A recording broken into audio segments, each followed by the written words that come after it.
बीजापुर जिला मुख्यालय में पांचों विधायक के काफिला वाले गाड़ी में हमला करे के आरोपी 5 माओवादी मन आज पुलिस अधीक्षक के कार्यालय में आत्मसमर्पण कर दिन। इस संबंध में बीजापुर के डीएसपी संदीप सरकार बताइन कि आत्मसमर्पण करने वाला माओवादी मन अलग अलग 32 प्रकार के हिंसा आगजनी के मामला में आरोपी रहीन है। एमन मन गंगालूर और भैरमगढ़ के एरिया कमेटी में मिलिशिया कमांडर, डिप्टी कमांडर और जन मिलिशिया सदस्य के रूप में सक्रिय रहीन है। एवं ऊपर कतको किस्म के आरोप पहले से भी रही से एवं के तलाश भी करे जात रही से।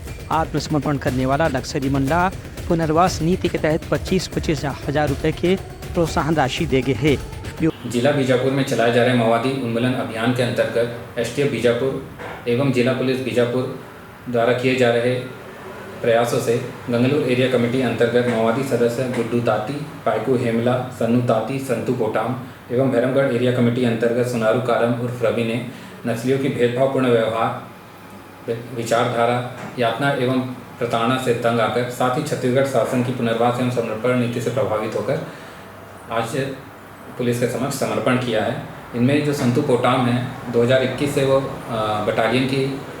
बटालियन नंबर 1 की कम्युनिकेशन टीम का सदस्य भी रह चुका है। उसने भी आज समर्पण किया।